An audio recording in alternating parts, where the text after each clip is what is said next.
And there's an idea about Purim, I have a feeling we probably spoke about it in previous years, the idea that the Rebbe Pachsachin on Purim, many times the Rebbe spoke about this.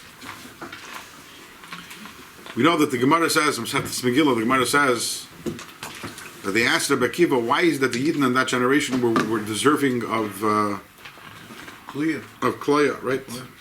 Of annihilation. So Shimon Bar Yochai answered, Shenenu Mesudasan, excuse me, Shalei Rasha, that they enjoyed the Suda of that Rasha. Okay, then the Gemara continues and says, okay, that was the people in Shushan, how about the people of the rest of the world?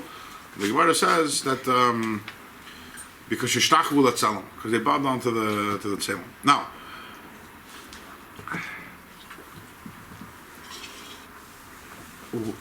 it's a very interesting thing that we have over here.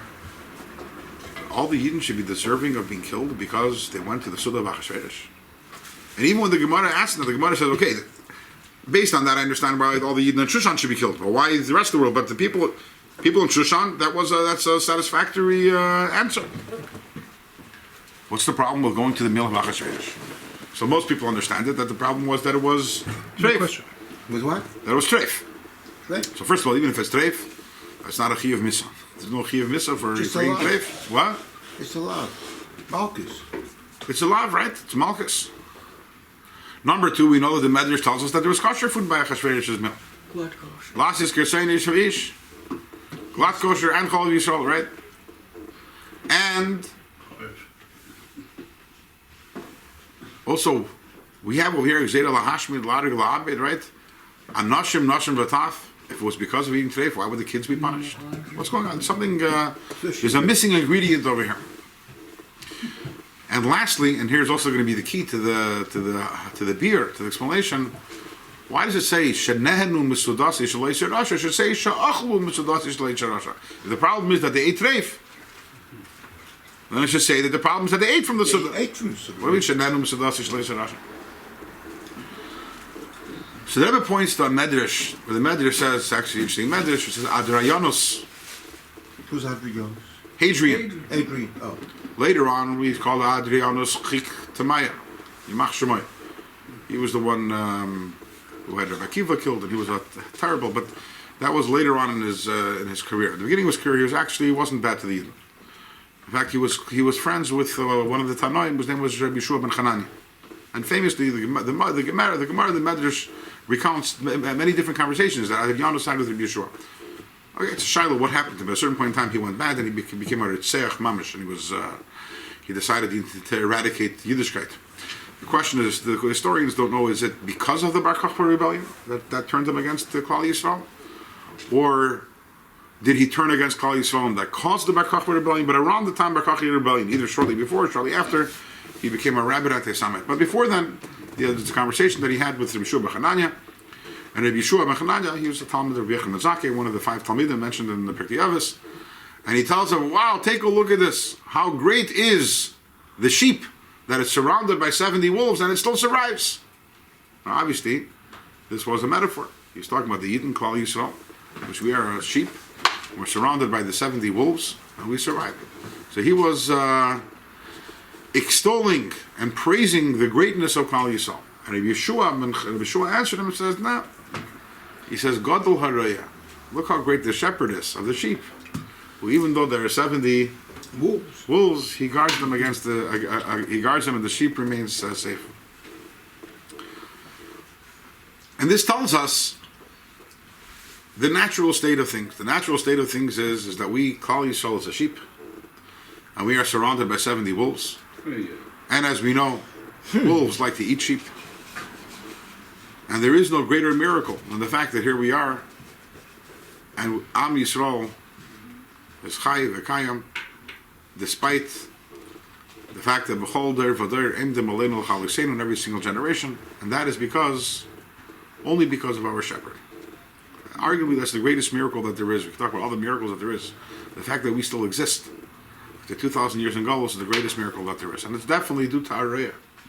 However, as we know, something we've spoken about many times, that any protection, anything that we get from Hashem comes bisarusa delatata. It comes to our avodah. What is our avodah that elicits the protection that we get from Hashem? It's a corresponding avodah, and that is the avodah b'tachon. Which means when we recognize that Hashem is our Reya, and we rely on Him, and we have emunah and b'tachon in Him, then Hashem is there for us. What happens, however, if we turn to Hashem and say, Rebbeinu Shalom, you know, we're good. We're politically connected, and we have money, and you know what? You can take a vacation. You don't have to watch us anymore. We have connections, we have political connections. As the Yidden said in the times of Esther, Achis Lona bebeis hamelech, we have a sister who's a queen. We're good, Eibishter, we don't need you anymore. And what does the Eibishter answer to tell us? He says, you know what? Okay. Hester Purim? What? The Hester Purim? It sounds like a plan. You know what? No problem. I'll go on a little vacation, and let me know how it works out for you. You can fence for yourself. Yeah, and not that Hashem is going to punish us. The moment that Hashem removes, so to say, his hashgacha, what happens is You're exposed. there are 70 wolves waiting to devour us. That's the natural order of things. It's not a punishment. Not a punishment. It's a consequence. It's a consequence. It's not that Hashem punishing and saying you're going to be killed. Why is there 70 wolves to begin with? There is that's the Abish Shataka put in place. So then you have over here, you have the story of Purim. What happens is you have this new king, and this new king, he becomes a king and he invites everyone over to the palace for a party. And guess who's invited also? The Yidden are invited. And they're like, whew, look at that. The king likes us. We're invited to the party. They went to the party. And the issue isn't that they ate treif. Whether or not they ate treif, is kosher.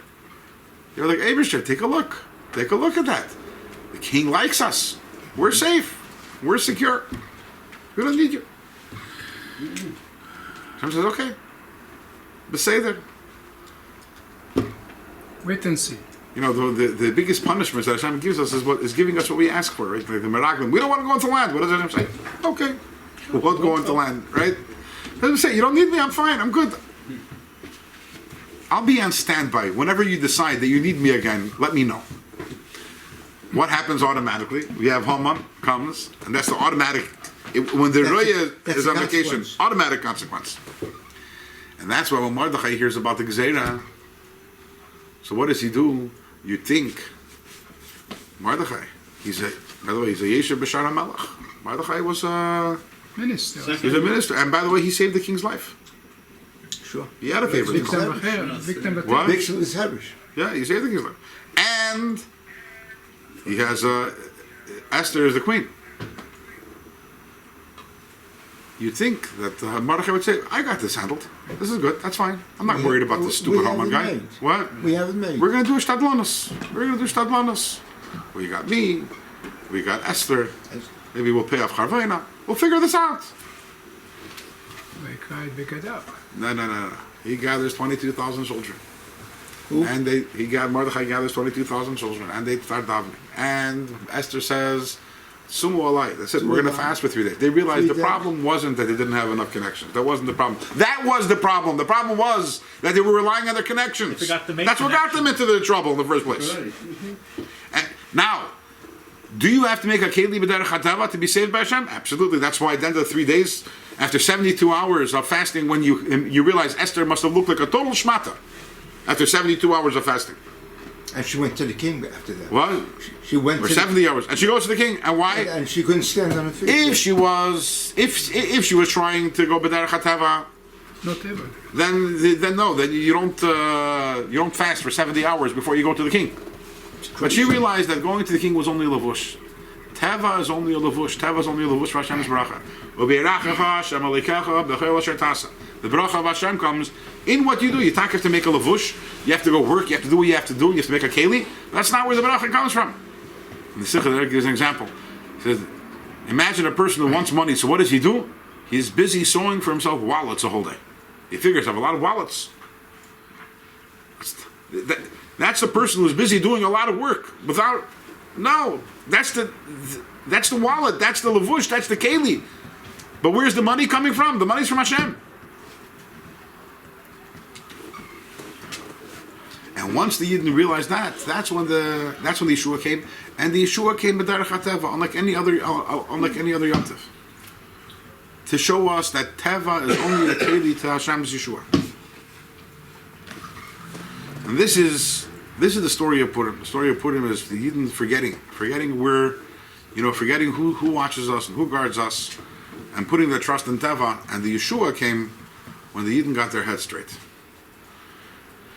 And as we know, the Baal Shem Tov tells us, "Hakeirei es hamegillah lemafreya layatza," which means that if you read the Megillah, literally means you read it backwards. You weren't Yitzhak. But the Baal Shem Tov says that means you read the Megillah as if it's a story that happened a long time ago. You weren't Yitzhak. You have to realize that this is and every single time. So today also, as we started off class talking about the Yidden today in Ukraine, they're in a difficult situation, and sometimes we forget who's the boss.